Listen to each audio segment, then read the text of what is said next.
Last week we looked at expert certificate, at original expert certificate, and learned how to read it to avoid haircuts or fake low mileages. But what should you do if a dealer says, oh, I don't have one because A, I lost it, B, Canberra asked for it, and C, compliance shop asked for it and kept it. Hi everyone, I'm Natalia from Best People Movers, a tiny dealership in Sutherland Shire, Sydney, and today we keep talking about how to verify mileage on your Japanese import. So if there's absolutely no way for you to see original expert certificate, you must jump online and Google Japanese odometer check. I repeat, Japanese odometer check. These people can easily organize a printout for you from Japanese RTA by your VIN number. However, if a dealer is giving you nothing or something like that, which is a photocopy that can be easily brush touched in Photoshop, I think there's a very big chance that the mileage is not genuine. And here you have two options. You can either walk away and find yourself another vehicle, or if you really like this particular vehicle, if you think this is the one, it looks solid, you've done mechanical checks on it, and it has all the desirable options, what you could do, you could wait for this expert certificate from Japan, present your evidence, and basically leverage it to your advantage. Ask for a substantial discount. $2,000, $3,000, $4,000, $5,000, whatever you think appropriate, depending on how much has been taken off. If they refuse to give you a discount, you can either go to fair trading, or if you can't be bothered, you can just take it to social media. These days, it's really, really easy. You can write a Google review, Facebook review, you can go to Nissan Elgrand Forum Club, so it's not difficult at all. I once had a lady, it was probably 5 years ago, she was going to purchase an E51, it was E52, because it was 5 years ago, it was really, really expensive. With low mileage, it was I think it was only over $50,000, and she offered me a trade-in. For those who know me, you know that I don't usually take trade-ins. I don't have space and patience for them. I occasionally only take my own vehicles that I sometimes imported long time ago, and a customer is upgrading. However, I always regret it later on, but that's another story.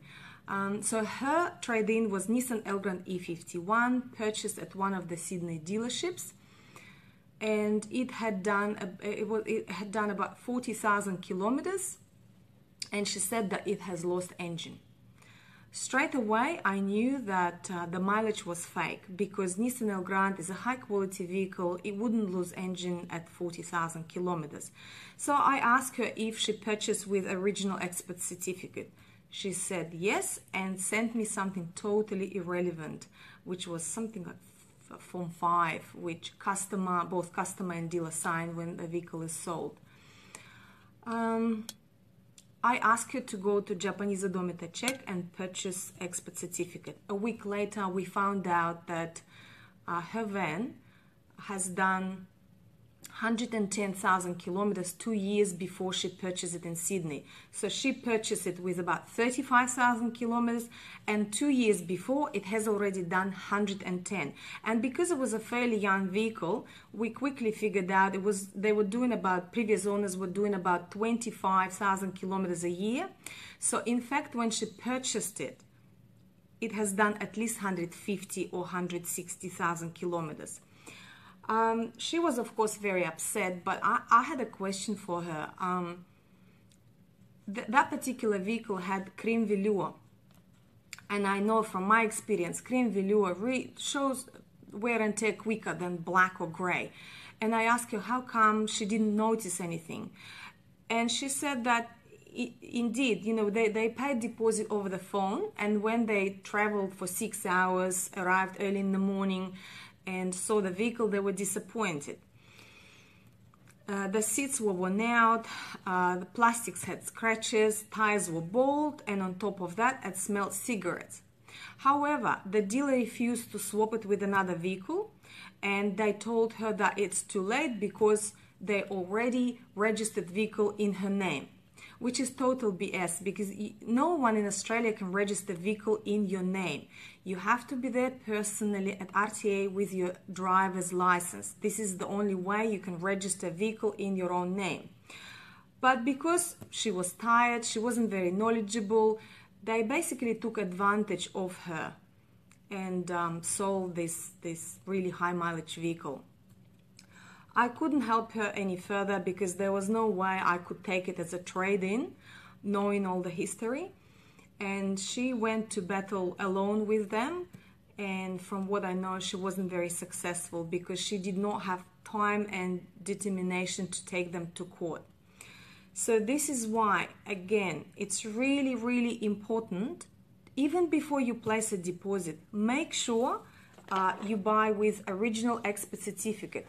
And if they don't have it, please jump online and Google Japanese odometer, check and buy it. I'm pretty sure it's around $50. Well, this is it for today. Please stay tuned because next week I'll share with you my next tip on how to verify mileage. And thank you so much for watching. I really appreciate it. Please like, comment and share, and have a fabulous day. Thank you. Bye.